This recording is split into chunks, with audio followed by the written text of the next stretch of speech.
अस्सलाम वालेकुम दोस्तों, कुछ दिनों में टिकटॉक बैन हो जाएगा इंडिया से भी, पूरे वर्ल्ड वाइड से भी, क्योंकि जब से क्रिमिनलिटी का वीडियो यूट्यूब ने डिलीट किया है तो इनके फैंस ने गूगल प्ले स्टोर पर जाकर हर कोई 1 स्टार रेटिंग दे रहे हैं और टिकटॉक का रेटिंग 4.5 रेटिंग से 1 तक आ गई है। कुछ दिनों पहले टिकटॉक के स्टार रेटिंग 4.5 थी, लेकिन आज इनके स्टार रेटिंग हो चुके हैं 1.3 स्टार। लेकिन दोस्तों, अगर इसी तरह कुछ दिनों में 1 स्टार रेटिंग पर रहा तो टिकटॉक वर्ल्ड वाइड से बैन हो जाएगा। हाँ जी, आपको बता दूं कि जब भी प्ले स्टोर पर कोई ऐप की 1 स्टार रेटिंग होती है तो गूगल इसको अपनी प्लेटफॉर्म से हटा देता है।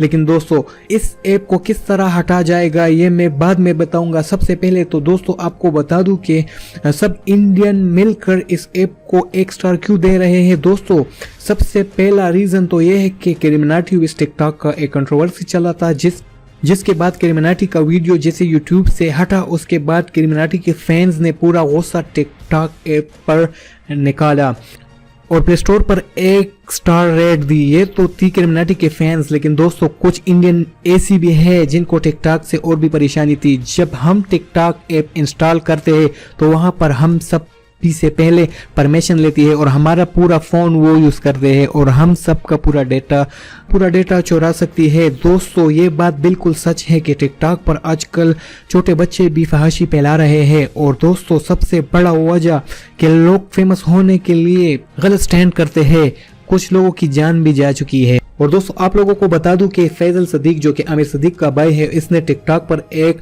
वीडियो डाला था जहां पर वो एसिड अटैक को प्रमोट कर रहे थे, जिसके बाद दोस्तों उसका वीडियो टिकटॉक से हटा दिया गया था। लेकिन दोस्तों, आपको बता दूं कि आप लोगों के लिए बड़ी खुशखबरी आ चुकी है। जी हाँ दोस्तों, आपको बताना चाहूंगा कि फैजल सदीकी का टिकटॉक अकाउंट ये ऑफिशियल ट्वीट किया है। रेखा शर्मा ने बताया कि ट्विटर पर कि फैजल सदीकी का अकाउंट परमानेंट डिलीट कर दिया गया है। आप दोस्तों को बता दूं कि इसी सब वजह से टिकटॉक के स्टार रेटिंग कम होती है। दोस्तों, आप लोग ये सोच रहे थे कि टिकटॉक पूरे इंडिया में कैसे बैन होगा, तो दोस्तों आपको बता दूं, प्ले स्टोर पर किसी ऐप को 1 स्टार रेटिंग मिल जाती है तो इसके बाद गूगल की टीम ऐप डेवलपर को एक मैसेज करती है या मेल करती है, उसे बताती है कि आपकी ऐप की इतनी रेटिंग गिर चुकी है, आपके ऐप में आखिर क्या गलत है, आपके ऐप खराब है, इस वजह से हम प्ले स्टोर पर नहीं रखेंगे। जिसके बाद दोस्तों गूगल की टीम ऐप डेवलपर को ये बताती है कि आपके ऐप में जो परेशानी है जिसकी वजह से लोग इसको 1 रेटिंग देती है, वो परेशानी आप हटा दो या फिर आपकी ऐप हम हटा देंगे। तो दोस्तों, फिर टिकटॉक के पास 1 महीने का टाइम होता है। अगर 1 महीने में 1 स्टार से आगे नहीं बढ़ती तो गूगल प्ले स्टोर हटा देती है खुद ब खुद।